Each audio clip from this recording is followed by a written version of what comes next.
Hello, नमस्कार, आदाब, सत श्री अकाल और अस्सलाम वालेकुम। मैं हूं मोहम्मद अहमद काज़मी, लेकर आया हूं आपका पसंदीदा कार्यक्रम आपके रूबरू। इस कार्यक्रम में हम कोशिश करते हैं अपने दर्शकों को खबरों के नज़दीक ले जाने की, और खबरें इस तरह से देना चाहते हैं ताकि आपको ग्राउंड रियलिटी मालूम हो सके, आप बेहतर अंदाज में समझ सकें। अभी भारत चीन का जो फेस ऑफ कहा जाए या टकराव कहा जाए या एक दूसरे की, बल्कि हमारा तो कहना यह है कि वो हमारे मुल्क के अंदर आए हैं।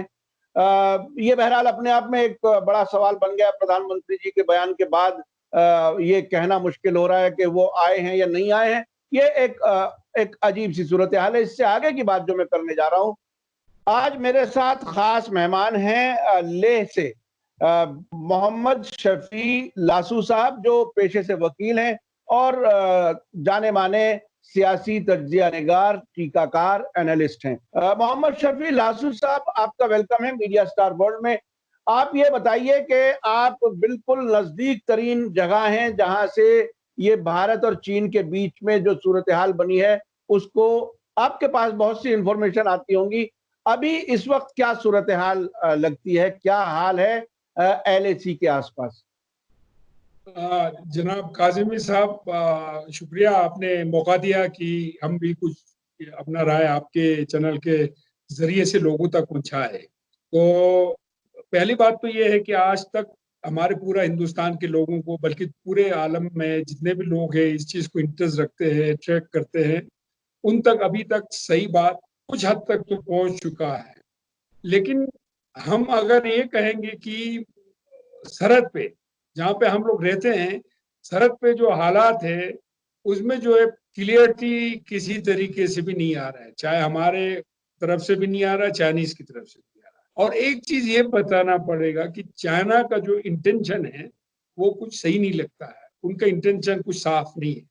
हमारे यहाँ पे मोल्डोवा और चुशूल में हमारे जनरल, लेफ्टिनेंट जनरल लेवल के कई बार टॉक्स हुए हैं, लेकिन उसका कोई नतीजा खातिर खा नहीं निकला है।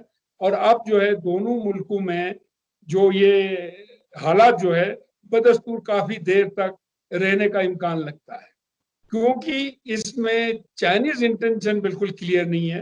वो बड़े तैयारी के साथ, वेल प्रिपेयर्ड आके वहां बैठे हुए, प्री प्लान के साथ आए हुए हैं और लॉन्ग रन हॉल के लिए, लॉन्ग रन कॉन्फ्लिक्ट के लिए आया हुआ है। तो हमारे तरफ से भी, इस साइड से भी इस वक्त काफी तैयारियां हो रही है। लेकिन मैं ये कहूँ, आपका जो सवाल है उसके जवाब में ये कह सकता है, अप्रैल का जो स्थिति था, जो स्टेटस को है, वो अभी मेंटेन नहीं हो पाया है। अभी जो है हमारे लीडर का भी, हमारे प्रधानमंत्री हो, हमारे डिफेंस मंत्री हो, उनका भी जो ध्यान आया है वो यार क्लियरिटी पे मबनी नहीं है। उनमें भी कुछ तजाद है। कोई कहता है चाइना घुसा, कोई कहता है चाइना नहीं घुसा।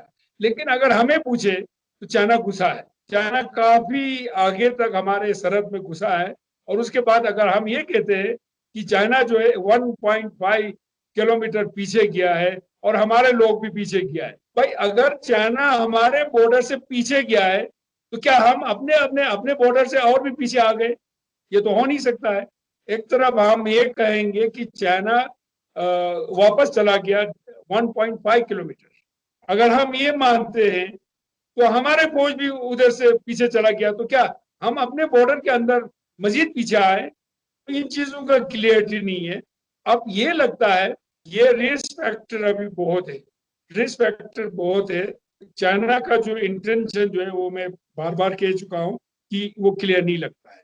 वो जो है किसी भी हालत में 1 इंच भी छोड़ने के उसमें मूड में नहीं लगता है, क्योंकि इतने इतने दफा आपके जो जनरल लेवल के बात हुए हैं और डिप्लोमेटिक लेवल पे भी बात, और हमारे मुल्क की तरफ से भी बहुत सारे ऐसे इकदाम लिए, जैसे इकोनॉमिक बाइकॉट, चाइना के खिलाफ ऐसे मूवमेंट चला है।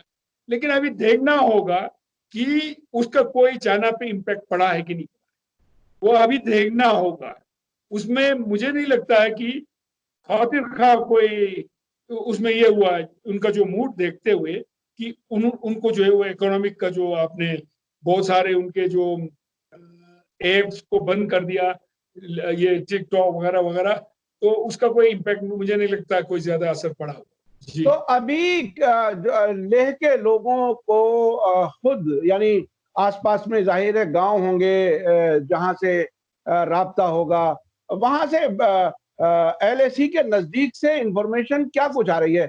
शुरू शुरू में ऐसी कुछ खबरें थी कि शायद कहीं कहीं 15-20 किलोमीटर तक अंदर आ गए हैं, या एक और भी आम तौर पर शिकायत लेह के लोगों को रही है कि लद्दाख के लोगों को कि बहुत सा पेस्चरलैंड जो है वो कम होता जा रहा है, हमारे जो चरवाहे हैं उनको एलएसी के नजदीक नहीं जाने दिया जाता, और जो डेवलपमेंट इस इलाके में होना चाहिए, जो जो सीमा के पास होना चाहिए, वो हमारी तरफ से डेवलपमेंट भी नहीं हो रहा है। लोगों को डिस्करेज किया जाता है वहां नजदीक जाने के लिए, और डेवलपमेंट भी ऐसा नहीं हुआ जिससे कि ये लोग और मजबूत हों। उसके बारे में आपका क्या कहना है? जनाब, एक एक दो मिसालें दूंगा।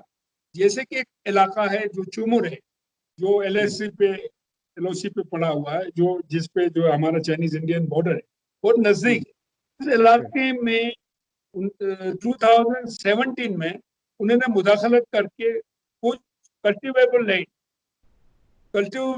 जिसपे लोग जो है अपना कल्टिवेट करते हैं लैंड, 16 जी जी कनाल 6 मरला या कुछ है, तो वो उन्होंने अपने कब्जे में लेके हमारे जो फार्मर को वहां आने नहीं दे रहा। ये 2017 की बात करते हैं। उससे पहले उस जगह पे हमारे फार्मर, हमारे लोग वहां पे जाते थे और अपने हाल जोतते थे, अपने खेतों की काश करते थे। वो अभी अभी तक भी उन्होंने उनको जो है वहां आने नहीं दिया। एक ये। इसी तरह से आपका दिमजोक का जो काउंसलर है, उसका एक लेडी है जिसका नाम है, क्या नाम है उसका, उर्गेन जोसडॉन, वो वहां का बीडीसी है। उसने बाकायदा बयान दिया है कि भाई चाइना काफी देर से हमारे इलाके में घुस रहा है, और उस इलाके का जो नंबरदार है उसने आवाज बुलंद कहा है कि भाई चाइना हमारे पास्चर एरिया में घुसा हुआ है, और हमारे जो चरवाहों को, अपने माल मवेशियों को वहां लेने नहीं दे रहा है।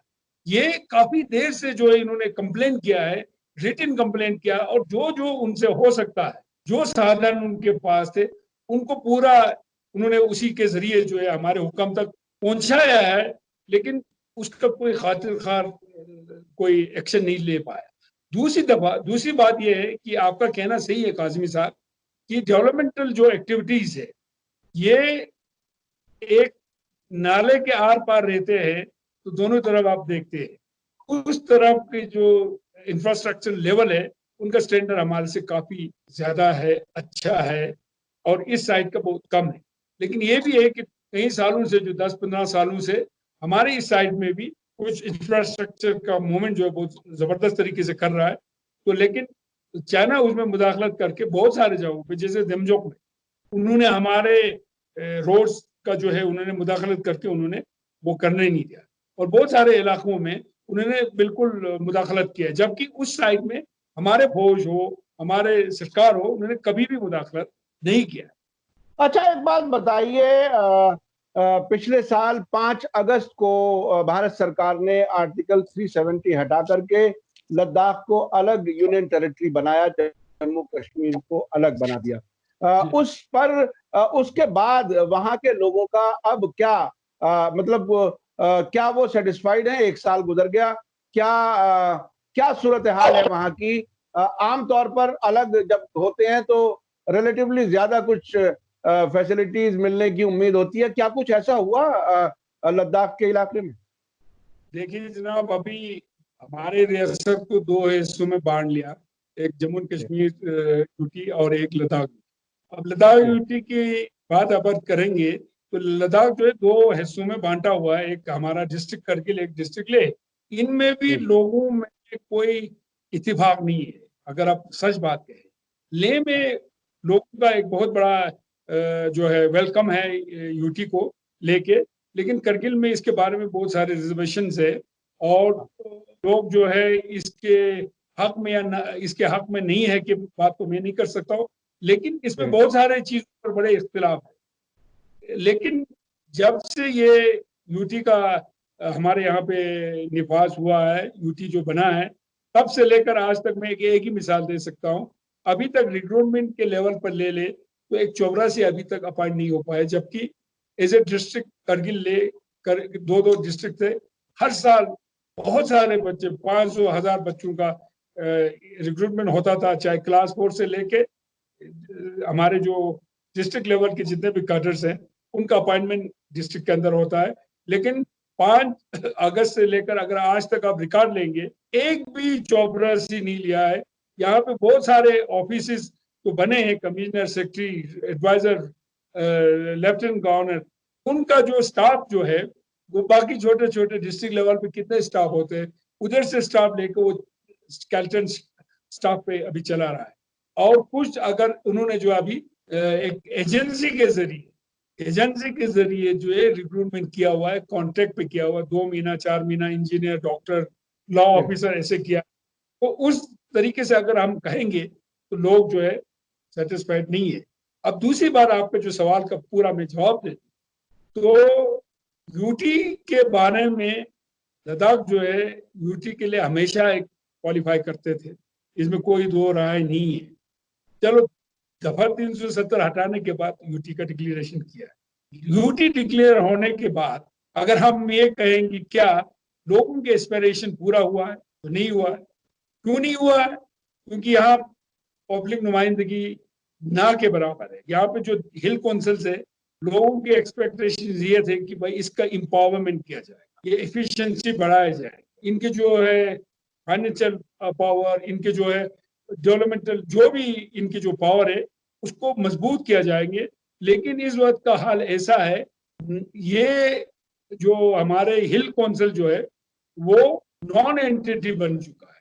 उनका जो अभी करकर्दगी और इनकी जो एक्टिविटीज जो है वो तो बिल्कुल अब इतना कम हो गया यूटी के होने के बाद, अब तो पंचायत लेवल से भी नीचे आ चुका है। और लोग जो है आज कहने लगे हैं कि अब इसकी तो जरूरत ही नहीं, लोग कहते हैं। तो इतना कंफ्यूजन है इस वक्त, लोग जो है कंफ्यूजन से भरा हुआ है। यहाँ पे जैसे हमारा एलजी है, लेफ्टिनेंट गवर्नर है, लेफ्टिनेंट गवर्नर का जो और गवर्नर का पावर तो आप अच्छी तरह जानते हैं।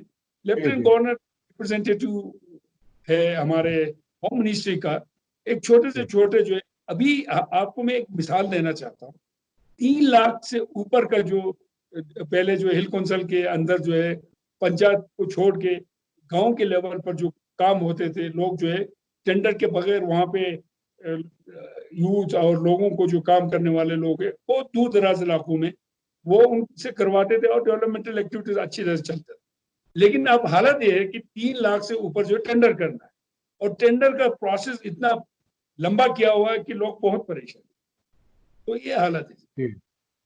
तो अभी आप मुल्क को क्या कहना चाहेंगे? अभी जो लोग इस इंतजार में हैं कि उन्हें सही खबर मिले कि आखिर भारत चीन के इस एलएसी पर क्या हो रहा है, तो आप क्या कहना चाहेंगे? सब कुछ खैरियत है या अभी चिंता बाकी है, या लोग अपनी रजाई ओढ़ करके सो जाएं, कुछ नहीं हो रहा है? आखिर क्या है?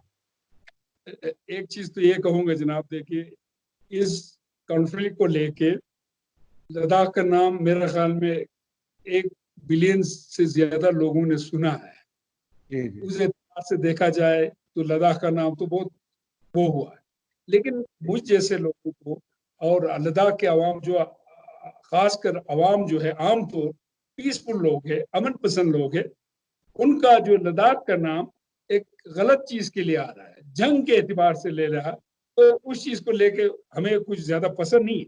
हालांकि ये कहे लद्दाख का नाम कम से कम 1 बिलियन लोगों ने लिया होगा, पूरे दुनिया में ग्लोबल इशू बन गया है।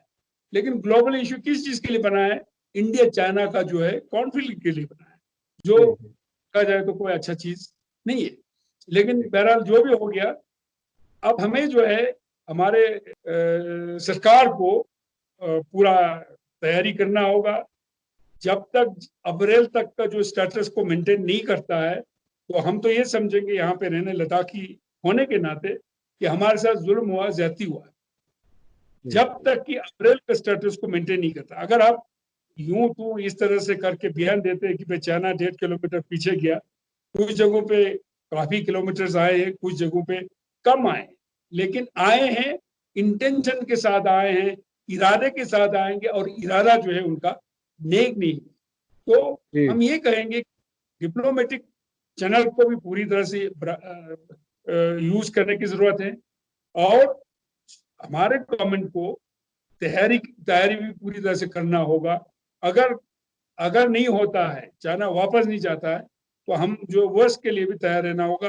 हालांकि अगर जंग होती है तो सबसे ज्यादा इफेक्ट होगा तो लद्दाख के लोग होंगे, लद्दाख के अवाम होंगे, लेकिन इसके लिए भी हमें तैयार रहना होगा, क्योंकि अगर हम अपने मुल्क की जो दिफा करना चाहते हैं, सरहदों की हिफाजत करना चाहते हैं, तो आपको नजर भी आना चाहिए हिफाजत होते हुए। और इस चीज को सबसे ज्यादा जो देख सकता है वो लद्दाख के लोग देख सकता है। बाहर हमारे महाराष्ट्र के लोग, हमारे गुजरात के लोग जो है ना सुन सकता है, लेकिन हम तो देख सकते हैं। तो इस जी तरीके से मैं चाहूंगा कि हमें पूरा तैयारी के साथ रहना होगा। Respected both as.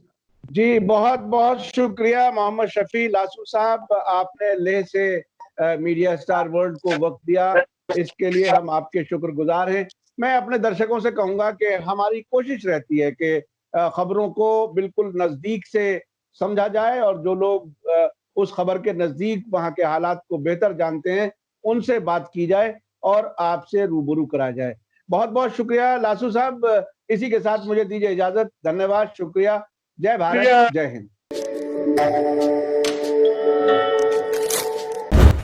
Media star world के और वीडियो देखने के लिए हमारे चैनल को सब्सक्राइब करें और सीधे नोटिफिकेशन पाने के लिए बेल आइकन दबाएं।